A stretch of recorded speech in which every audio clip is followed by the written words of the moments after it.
घनश्याम जोड़िया, Gurugram degree college, चक 5 BLM, Shri Vijayanagar. स्वागत है आपका आज की इस YouTube क्लास में। आज हम BA फर्स्ट ईयर इतिहास प्रथम भारत का इतिहास प्रारंभ से लेकर 1206 तक की ऑनलाइन क्लास शुरू करेंगे। जैसा कि फर्स्ट सेमेस्टर के अंतर्गत पाठ्यक्रम में बदलाव किया गया है। अब जो पाठ्यक्रम है 3 सेक्शन में रहेगा, A, B और C। A सेक्शन जो है शॉर्ट क्वेश्चन आएंगे, B सेक्शन में लघुतरात्मक प्रश्न पूछे जाएंगे, जबकि C सेक्शन में निबंधात्मक प्रश्न दिए जाएंगे जिनका उत्तर आपको देना होगा। भारत का इतिहास जो कि 5 इकाइयों में विभाजित है। प्रथम इकाई जिसमें जो प्रमुख टॉपिक दिए गए हैं वह है प्राचीन भारतीय इतिहास को जानने के साधन, भारत के प्रचलित संवत, सिंधु घाटी की सभ्यता, वैदिक सभ्यता, विभिन्न गणराज्य, उनकी शासन व्यवस्था, महाजनपद, भारतीय इतिहास और संस्कृति पर भूगोल का प्रभाव। ये जो टॉपिक्स हैं सभी फर्स्ट यूनिट में रहेंगे, जबकि दूसरी यूनिट जिसमें मगध का उत्थान जो कि हर्यक वंश से लेकर नंद वंश तक की जानकारी इसमें प्रदान की गई है। इसके बाद नेक्स्ट जो टॉपिक रहेगा वह है चंद्रगुप्त मौर्य, उसकी प्रमुख उपलब्धियां, मौर्य प्रशासन की विशेषताएं, सम्राट अशोक, उसकी नीतियां, धर्म, मौर्य साम्राज्य के पतन के कारण, इसके साथ साथ मौर्यकालीन प्रशासनिक व्यवस्था जो प्रकरण है सेकंड इकाई में रखे गए हैं।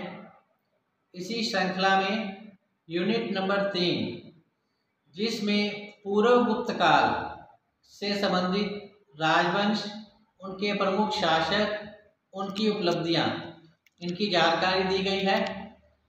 पूर्व गुप्त काल में जैसा कि शुंग वंश, कण्व वंश, सातवाहन वंश, कुषाण वंश, शक आदि, इनके बारे में जानकारी दी गई है। शुंग वंश के अंतर्गत पुष्यमित्र शुंग, उसकी उपलब्धियां, जबकि सातवाहन के अंतर्गत प्रमुख शासक गौतमीपुत्र शातकर्णी, उसकी उपलब्धियां, शकों के प्रमुख शासक रुद्रदामन प्रथम, उसकी उपलब्धियां, कुषाण वंश जिसका प्रमुख शासक थे कनिष्क प्रथम, इनकी राजनीतिक और सांस्कृतिक उपलब्धियां, इनकी जानकारी प्रदान की जाएगी। इसके साथ साथ ही पूर्व गुप्त काल का व्यापार वाणिज्य का रूप कैसा था, इसके बारे में जानकारी दी जाएगी। इसी श्रृंखला में चौथी इकाई जो गुप्त वंश से संबंधित है, इसमें गुप्त वंश का प्रारंभिक इतिहास जो कि चंद्रगुप्त प्रथम तक, इनकी उपलब्धियां, इसके बाद समुद्रगुप्त, चंद्रगुप्त विक्रमादित्य, कुमारगुप्त, स्कंदगुप्त, इनकी प्रमुख उपलब्धियों के बारे में जानकारी। इसके साथ साथ गुप्त काल की प्रमुख विशेषताएं, गुप्त काल में हुआ सांस्कृतिक विकास, साहित्य, कला, विज्ञान, तकनीकी क्षेत्र में जो आश्चर्यजनक उन्नति हुई, उनकी विस्तार पूर्वक जानकारी इसमें दी जाएगी।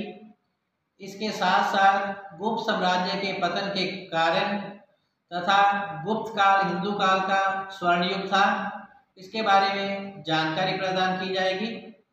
इसी प्रकार यूनिट नंबर 5 जो कि वर्धन साम्राज्य से प्रारंभ होती है, इसके अंतर्गत वर्धन साम्राज्य का प्रमुख शासक हर्षवर्धन, उसकी राजनीतिक सांस्कृतिक उपलब्धियां, चोल, चालुक्य, पल्लव राजवंश से संबंधित जानकारी, इसके अलावा कुमारपाल चालुक्य, विग्रहराज चहमान, भोज परमार, राजपूत राज्यों के पतन के कारण, संगम युग, साहित्य, समाज और कला, इनके बारे में विस्तार पूर्वक जानकारी प्रदान की जाएगी। तो ये था हमारा प्रथम बुक भारत का इतिहास प्रारंभ से लेकर 1206 ईस्वी तक। इसके अंतर्गत जो 5 इकाइयों में हमारा पाठ्यक्रम विभाजित है उसकी जानकारी आपको प्रदान कर दी गई है। आइए अब हम चलते हैं। प्रथम इकाई प्राचीन भारतीय इतिहास को जानने के स्रोत कौन कौन से हैं, इनके बारे में जानकारी प्राप्त करते हैं। इतिहास, जैसा कि प्राचीन भारतीय का इतिहास जो प्रथम पेपर है, इतिहास कहते किसे हैं?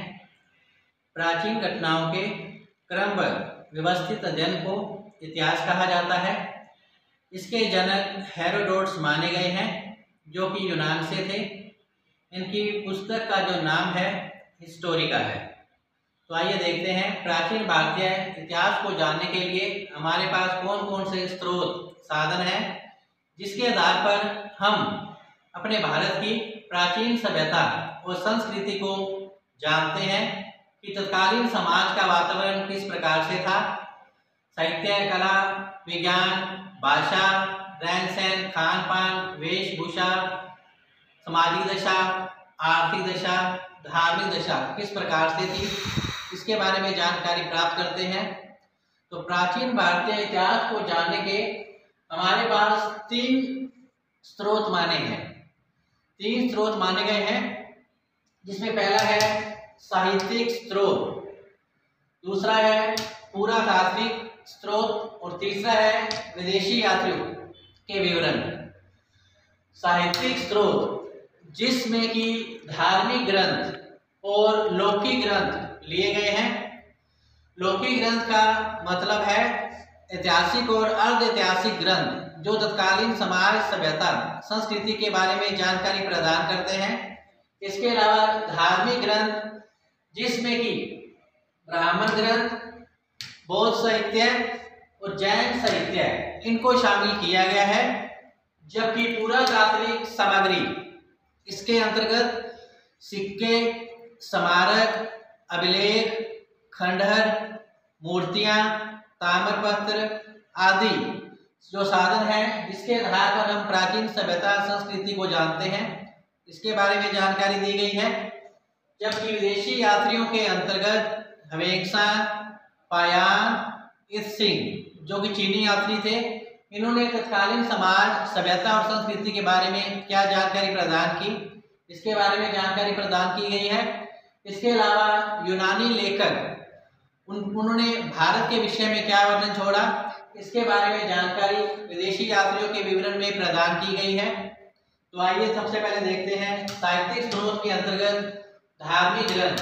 धार्मिक ग्रंथों में सबसे पहले ब्राह्मण ग्रंथ, फिर बौद्ध ग्रंथ, उसके बाद जैन साहित्य को लिया गया है। ब्राह्मण ग्रंथ में वेद, ब्राह्मण, आरण्यक, उपनिषद, वेदांत, सूत्र साहित्य, महाकाव्य, धर्मशास्त्र, स्मृतियां, पुराण आदि को लिया गया है। जबकि बौद्ध साहित्य में त्रिपिटक, अगुत्तर निकाय प्रमुख है। जैन साहित्य में परिशिष्ट प्रवन जिसको हेमचंद्र सूरी ने इसकी रचना की थी। इसके अलावा भगवती सूत्र जिसमें 16 महाजन पदों की जानकारी दी गई है।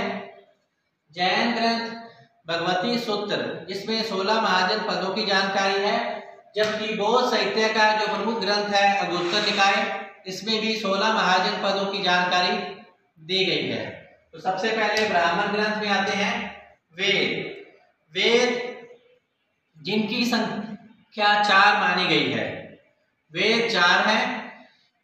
Number 1 Rigveda, number 2 Yajurveda, number 3 Samaveda, और नंबर 4 अथर्ववेद। वेदों की संख्या 4 है। Number 1 Rigveda, number 2 Yajurveda, number 3 Samaveda और नंबर 4 अथर्ववेद लिया गया है। इसी प्रकार नेक्स्ट वेद के बाद आते हैं ब्राह्मण। ब्राह्मण अर्थात ब्रह्म जिसे यज्ञ कहा जाता है, यन अर्थात व्याख्या, अर्थात जो यज्ञ की व्याख्या करे वही ब्राह्मण कहलाता है। ब्राह्मणों को वेदों का परिशिष्ट माना जाता है। ब्राह्मणों को वेदों का परिशिष्ट माना जाता है।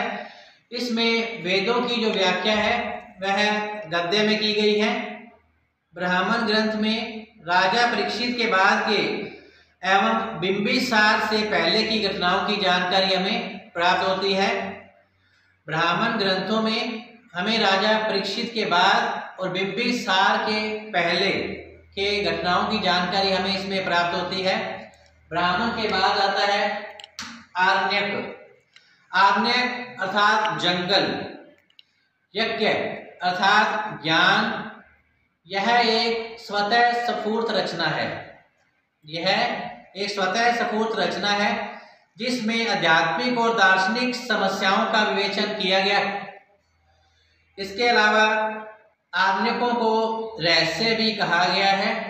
आरण्यकों को रहस्य भी कहा गया है। आरण्यकों का जो प्रमुख विषय है वह प्राण विद्या है। आरण्यकों का प्रमुख विषय प्राण विद्या है। इसमें यज्ञों की आध्यात्मिक व्याख्या मिलती है।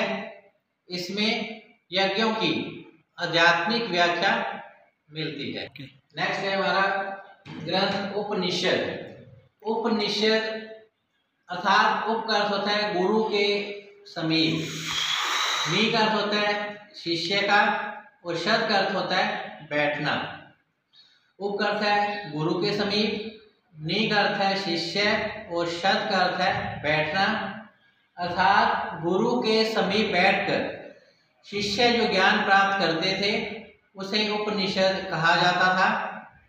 गुरु के समीप बैठकर शिष्य जो ज्ञान प्राप्त करते थे उसे उपनिषद कहा जाता था। वैदिक साहित्य के अंतिम जो भाग हैं वह उपनिषद हैं। इसलिए उपनिषद को वेदांत भी कहा गया है। भारतीय दर्शन की शुरुआत आरण्यक से होती है, जबकि उनका चरम उपनिषदों को ही माना गया है। इसके पश्चात आते हैं वेदांग। वेदांग 6 हैं: व्याकरण, शिक्षा, निरुक्त, कल्प, ज्योतिष और छंद। वेदांग जिनकी संख्या 6 है: व्याकरण, शिक्षा, निरुक्त, कल्प, ज्योतिष और छंद। 6 वेदांग हैं जिनके आधार पर हमें तत्कालीन समाज, सभ्यता, इतिहास की जानकारी हमें प्राप्त होती है। इसके पश्चात आते हैं सूत्र। तो वैदिक साहित्य को अक्षुण्ण बनाए रखने में सूत्रों की रचना की गई है। पाणिनि के अष्टाध्यायी सूत्र लेखक का सबसे बड़ा उदाहरण है। सूत्र साहित्य गद्य में लिखे गए हैं। ऐसे सूत्र जिसमें नियमों को प्रतिपादन किया गया है कल्प सूत्र कहलाते हैं। कल्प सूत्र 4 प्रकार के हैं: शोध सूत्र, ग्रह सूत्र, धर्म सूत्र और शुल्ब सूत्र। शोध सूत्र यह वेदों से संबंधित यज्ञ भाग हैं, जबकि ग्रह सूत्र इसमें संस्कारों का उल्लेख किया गया है। धर्म सूत्र ये भारतीय विधि के प्रारंभिक स्रोत माने गए हैं, जिसमें सामाजिक नियमों का उल्लेख किया गया है। इसके अलावा शुल्ब सूत्र जिसमें भारतीय ज्यामिति का विकास इसी को माना गया है।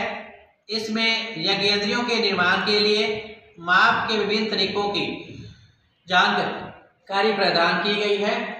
इसी प्रकार नेक्स्ट है हमारे महाकाव्य। तो महाकाव्य हमारे 2 हैं, रामायण और महाभारत। रामायण जिसकी रचना महर्षि वाल्मीकि ने की थी, जबकि महाभारत जिसकी रचना महर्षि वेद व्यास ने की थी, तो रामायण और महाभारत से हमें तत्कालीन समाज, सभ्यता, संस्कृति आदि के बारे में महत्वपूर्ण जानकारी प्रदान की गई है।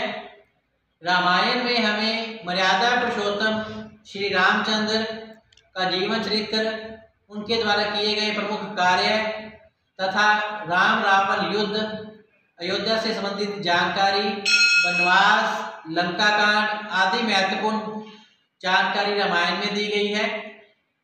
जबकि महाभारत जिसकी रचना महर्षि वेद व्यास ने की है, इसके अंतर्गत कौरवों पांडवों व हस्तिनापुर को लेकर जो संघर्ष है, असत्य पर सत्य की विजय इसमें दिखाई गई है। तो महाकाव्यकालीन समाज के अंतर्गत तत्कालीन समाज किस प्रकार से था, सामाजिक दशा, धार्मिक दशा, आर्थिक दशा किस प्रकार से थी, इसकी महत्वपूर्ण जानकारी जो है हमें महाभारत और रामायण में दी गई है। प्राचीनतम जो ग्रंथ है वह रामायण है, जिसके प्रारंभ में 6000 श्लोक थे, बाद में इसकी संख्या 12,000 24,000 हो गई। जबकि महाभारत में श्लोकों की जो संख्या है वह 1 लाख तक है। महाभारत का जो प्राचीनतम नाम है वह जैन संहिता कहलाता है। इसके साथ साथ धर्मशास्त्रों, स्मृतियों आदि का भी महत्वपूर्ण योगदान भारतीय इतिहास संस्कृति को जानने में प्रयोग में लाया जाता है।